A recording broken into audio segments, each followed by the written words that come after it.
आपसे एक बात करनी थी। जी बोलिए। आपने तो देखा ही है सभा में कितने लोग सरकारी नौकरियों में आरक्षण का विरोध कर रहे हैं। अब अगर शेड्यूल कास्ट और शेड्यूल ट्राइब वालों को आरक्षण दिया गया तो आप तो जानते ही हैं फिर सिख, ईसाई, पारसी, मुसलमान कोई पीछे नहीं रह जाएगा। हाँ, मगर सिख, ईसाई, पारसी, मुसलमान या किसी और का मुकाबला अनुसूचित जनजातियों के साथ नहीं हो सकता। ये सारी जातियां पैसे वाली भी हैं और सोशली सिक्योर्ड भी। ठीक बात है, पर अगर एक बार आरक्षण का दरवाजा खुल गया तो देखिएगा सभी लोग अपना हक मांगेंगे और हिंदुओं के लिए सरकारी नौकरियों में जगह नहीं बचेगी, जबकि संख्या में वो सबसे ज्यादा है। आप चाहते क्या हैं? सिर्फ मैं ही नहीं, सरदार पटेल भी यही चाहते हैं कि हो सके तो संविधान में आरक्षण की बात ही हटा दी जाए। मेरे रहते संविधान से आरक्षण नहीं हटने वाला, चाहे आप कितना भी जोर लगा लें मुंशी जी। पर कोई रास्ता तो हो सकता है ना? हाँ, एक रास्ता है। मैं ही हट जाता हूं संविधान की ड्राफ्टिंग कमेटी से। अरे फिर आप लोग जैसा चाहें वैसा संविधान बना लीजिएगा।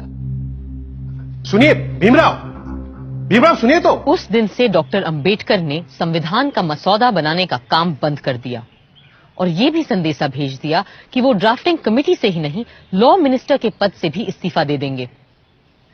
ऐसे गुणी, मेहनती और जिम्मेदार इंसान के जाने की आशंका से खलबली मच जाना लाजमी था।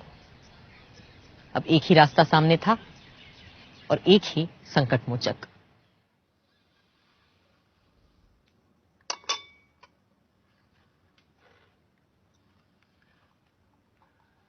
मुंशी जी की बातों से आप नाराज हो गए भीमराव? लेकिन वो तो आपकी बात लेकर आए थे मेरे पास, इसीलिए मैंने कहा कि मैं ही ड्राफ्टिंग कमेटी से हट जाता हूं। आप तो जानते हैं कांग्रेस क्या, पूरे भारत में दूसरा और कोई है ही नहीं जो हमारे संविधान को आकार दे सके। खुद बापू भी यही कहा करते थे। लेकिन आप उनकी बात मानते कहां हैं पटेल जी?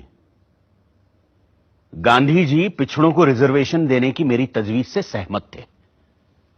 पंडित नेहरू ने तो खुद पंडित होते हुए भी यह कहा कि सदियों से हिंदुओं ने निरीह अछूतों और आदिम जातियों को बेबसी, दरिद्रता और अशिक्षा में रखा।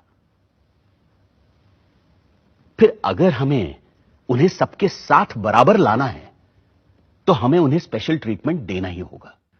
आपकी बात सही है, पर आप तो जानते हैं कि बड़े पदों पर हम मेरिट के आधार पर ही लोगों को ले पाएंगे। तो फिर क्लर्कों की नौकरी के लिए इतना बड़ा जोखिम उठाना? जोखिम? मुझे तो इसमें कोई खतरा नजर नहीं आता।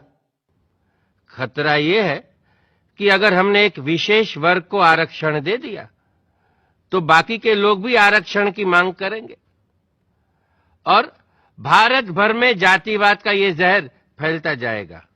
जहर तो हमने पिया है सदियों से और फिर भी हम जिंदा हैं। रीढ़ की हड्डी तोड़ डाली आप लोगों ने हमारी, फिर भी हम लोग खड़े हैं। अरे एक बार हमें अपने बराबर आने का मौका तो दीजिए पटेल जी, फिर देखिए कैसे हम आगे निकल जाते हैं। और यह काम बिना आरक्षण के नहीं होगा।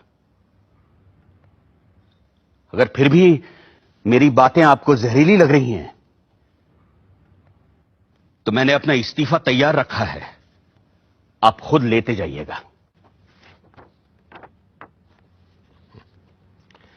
मैं बड़ा जिद्दी आदमी हूं अंबेडकर जी, लेकिन मूर्ख नहीं हूं, किसान हूं। देखकर ही बता सकता हूं कि कौन सा बीज कल मुझे अच्छी फसल देगा।